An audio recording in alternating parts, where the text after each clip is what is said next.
How are you? Good morning. तर चला, आनंददायी शनिवार या अंतर्गत आज आपण आपल्या शाळेमध्ये एक नवीन विज्ञानाचा प्रयोग पाहणार आहोत. तर या विज्ञानाच्या प्रयोगामध्ये या प्रयोगाचं नाव आहे कधी हळद तर कधी कुंकू. तर बालमित्रांनो, हा अत्यंत साधा आणि सोपा प्रयोग आहे.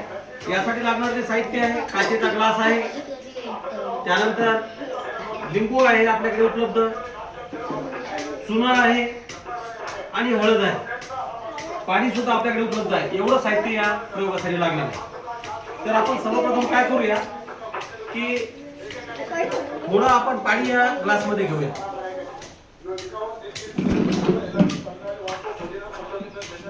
थोडं पाणी घेऊया आपण ग्लास मध्ये. लक्ष देऊन बघायचं आहे सर्वांनी. त्यामध्ये थोडी हळद टाकूया आपण.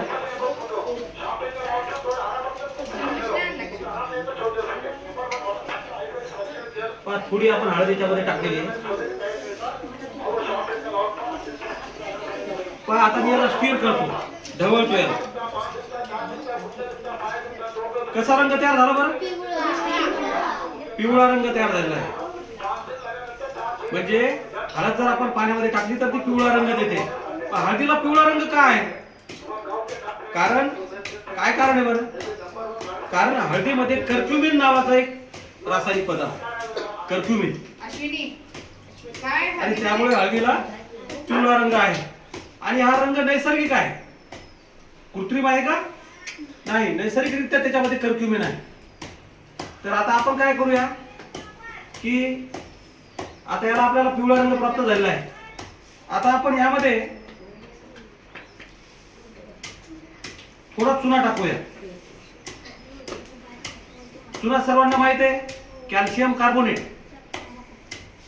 आपण थोडा चुना यामध्ये ऍड करूया आणि काय होते ते पाहूया आपण.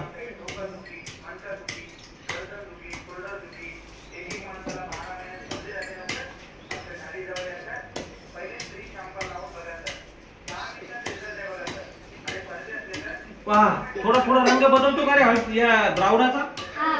कसा रंग होतोय बरं? असा का रंग होऊन राहिला? काय कारण असेल याच्या मागे?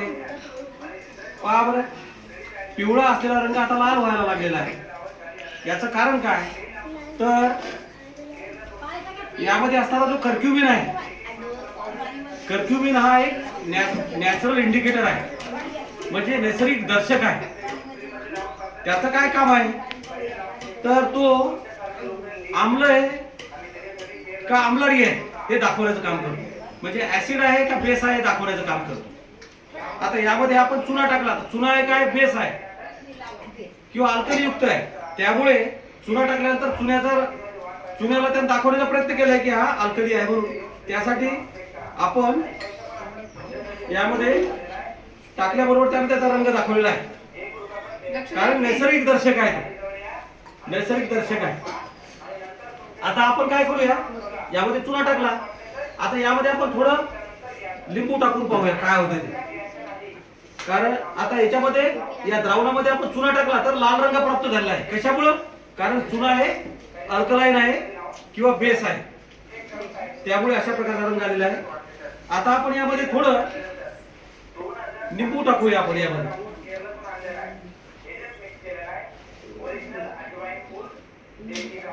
लिंबामध्ये कोणता आम्ल आहे? सायट्रिक आम्ल आहे. कोणता आम्ल आहे? सायट्रिक आम्ल आहे. प्रयोगामध्ये चुकून ऍसिडिक लिहिलेलं आहे. ऍसिडिक आम्ल लिंबामध्ये नसते. ऍसिडिक आम्ल हे कशामधून तयार करतात? जर म्हणजे आंबवण्याच्या क्रियेमध्ये ऍसिडिक आम्ल तयार होते किंवा ज्याला व्हिनेगर म्हणतो आपण, ते वेगळं आहे. हे सायट्रिक आम्ल आहे. आपण सायट्रिक आम्ल याच्यामध्ये थोडं टाकून पाहूया. म्हणजे सायट्रिक आम्ल म्हणजे लिंबाचा रस, आणि एवढा स्ट्रॉंग ऍसिड नाहीये, तर हे कसं आहे, डायल्यूट ऍसिड आहे, कॉन्सन्ट्रेट नाहीये. आपण टाकूया त्याच्यामध्ये थोडं, काय होते ते पाहूया. पहा, आता निरीक्षण करा, ऑब्झर्व केअरफुली. पिवळा, आता कसा झाला? म्हणजे पूर्वीसारखा झाला आहे ना. पहा, आता आपण यामध्ये लिंबू पिळल्यानंतर काय झालेलं आहे, परत एकदा पिवळा रंग झालेला आहे. हा पिवळा रंग का प्राप्त झाला? कारण यामध्ये जो दर्शक आहे, कोणता दर्शक आहे याच्यामध्ये? कर्क्युमिन, हळदीमधला. त्यानं ऍसिड त्याच्यामध्ये टाकल्याबरोबर काय केलं, लगेच त्यानं रंग दाखवला की याच्यामध्ये आता ऍसिड आहे म्हणून. त्यानं दाखवायला सुरुवात केली की ऍसिड आहे आता. म्हणजे जर आपण ऍसिड मध्ये चुना टाकला, ऍसिड मध्ये जर आपण चुना टाकला, व्हेरी गुड, बरोबर आहे. ऍसिड मध्ये जर चुना टाकला काय होणार आहे? रंग आपल्याला पिवळा मिळणार, बरोबर. आणि जर चुन्यामध्ये जर चुन्यायुक्त द्रावण असेल तर त्याच्यामध्ये काय मिळणार आहे आपल्याला? सुरुवातीला काय भेटला आपल्याला? लाल रंग कर्क्युमिन मध्ये. म्हणजे कर्क्युमिन हा एक नैसर्गिक दर्शक आहे, अशा प्रकारे या प्रयोगातून आपल्याला पाहायला मिळाले. सर्वांना लक्षात राहील, हळदीमध्ये काय आहे? मग कर्क्युमिन आहे, नैसर्गिक दर्शक आहे. चुन्यामध्ये काय आहे? चुन्यामध्ये काय आहे? चुन्यामध्ये काय आहे? अरे आताच सांगितलं ना. चुन्यामध्ये कॅल्शियम कार्बोनेट आहे. चुना हा कॅल्शियम कार्बोनेटचाच बनलेला आहे, बरोबर आहे. चुना हा कॅल्शियम कार्बोनेटचाच बनलेला आहे. आणि तो कसा आहे? तर चुना हा अल्कली युक्त आहे किंवा बेस आहे. आणि निंबू एक आहे, सायट्रिक ऍसिड आहे, हे आम्ल आहे, आंबट आहे. जेवढे आंबट पदार्थ आहेत तेवढ्या सर्व पदार्थांना आम्ल म्हणतात किंवा ऍसिड म्हणतात. आणि नैसर्गिक ऍसिड आहे, सौम्य आम्ल म्हणतात त्याला, सौम्य. कोणत्याही प्रकारची इजा या आम्लामुळे होत नाही. याच्यापेक्षा जे सायट्रिक ऍसिड असते ना, ते लिंबू लोणच्यामध्ये टाकण्यासाठी, ते याच्यापेक्षा स्ट्रॉंग ऍसिड आहे. आणि ते कशापासून मिळवतात? ऍसिडिक ऍसिड तर ते किण्वन प्रक्रियेतून किंवा आंबवण्याच्या प्रक्रियेतून मिळवतात. उदाहरणार्थ जर समजा आता जसं दारू बनवण्याची जी प्रक्रिया असते, अल्कोहोल प्रोसिजर, तर अल्कोहोल बनवण्याच्या प्रोसिजर मध्ये ऍसिडिक ऍसिड तयार होते. जसं संत्रे वगैरे सडवणे किंवा आपले द्राक्ष वगैरे, द्राक्षामधून त्याच्यामधून ते आपल्याला ऍसिडिक ऍसिड तयार करता येते, ऍसिडिक ऍसिड. समजलं सर्वांना? किंवा काय काय वेळेला जे धान्य, अन्नधान्य आहे हे सडवतात, त्याच्यापासून अल्कोहोल मिळवले जाते, तर त्या प्रक्रियेमध्ये सुद्धा ऍसिडिक ऍसिड तयार होते. आणि अशा प्रकारे जे ऍसिडिक ऍसिड आहे हे आपण हे सुद्धा वापरतो. ऍसिडिक ऍसिड कुठं वापरतो आपण? तर लोणचे वगैरे पदार्थ तयार करण्यासाठी आपण ऍसिडिक ऍसिड वापरतो. आणि कुंकू वगैरे तयार करण्यासाठी आपण चुना आणि निंबू यांचं एकत्र तयार करून आपण त्याच्यापासून आपण तयार काय करू शकतो? आपण कुंकू तयार आपण करू शकतो. हळद चुना घेऊन आपण कुंकू तयार करू शकतो. समजलं सर्वांना? तर अशा प्रकारे आज आपण हा प्रयोग पाहिला, कधी हळद तर कधी कुंकू. तर पहा, लक्षात घ्या, जुन्या काळी जे कुंकू होतं, तर ते जे कुंकू होतं तर ते कुंकू नैसर्गिक होतं. आणि त्यामुळे कधी घरामध्ये जर हळद नसेल तर हळदीच्या ठिकाणी कुंकू सुद्धा भाजीमध्ये टाकत होतो. परंतु अलीकडच्या काळामध्ये कुंकू हा एक रासायनिक पदार्थ झालेला आहे आणि तो नैसर्गिकरित्या न बनवता वेगळ्या प्रकारच्या केमिकल्सनी किंवा रासायनिक पदार्थांनी बनवले जात आहे. आणि त्यामुळे अलीकडच्या काळातलं कुंकू हे अत्यंत घातक आहे.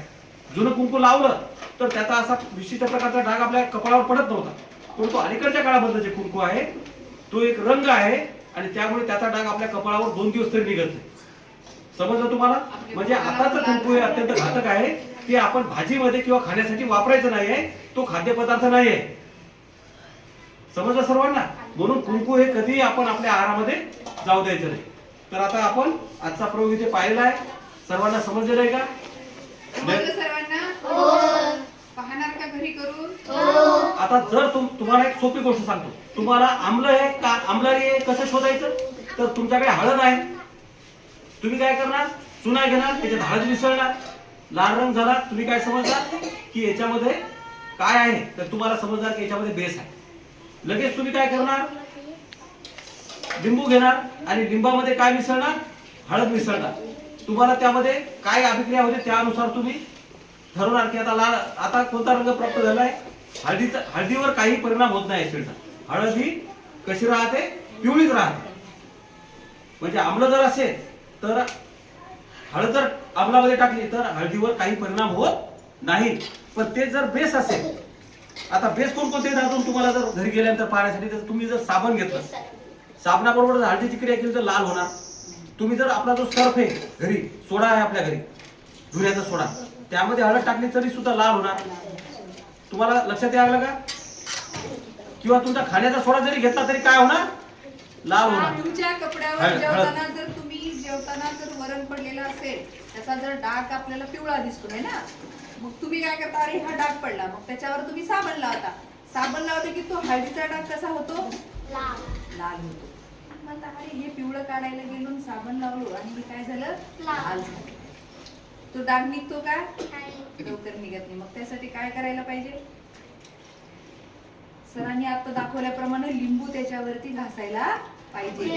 जेव्हा तुम्ही त्याच्यावर लिंबू घासाल तेव्हा तो लाल कलर निघून जाईल आणि तो हळदीचा सुद्धा कलर मग हळूहळू निघून जाईल. म्हणजे तुम्हाला जर ऍसिड नाहीसं करायचे असेल तर त्यामध्ये बेस टाकला पाहिजे. समजलं का तुम्हाला? तो डाग ऍसिडिक आहे की बेसिक आहे हे महत्वाचं आहे. ऍसिडिक डाग नाहीसा करण्यासाठी त्यावर बेस्ट लावावा लागेल आणि बेसिक डाग असेल तो नाहीसा करण्यासाठी ऍसिड वापरावा लागेल. पण स्ट्रॉंग ऍसिड वापरून चालणार नाही, कारण स्ट्रॉंग ऍसिड जर टाकलं तर तो कपडा जळून जाईल. समजलं सर्वांना? स्टाईलवर वगैरे डाग काढण्यासाठी आपण ऍसिड कधी वापरतो, पण आपण वापरायचं नाही मुलांनी. आपण त्या याच्यात पडायचं नाही, कारण ऍसिड स्ट्रॉंग असतात आणि आपल्याला ते इजाकारक असतात, आपल्याला शरीराला इजा होऊ शकते. तर ठीक आहे.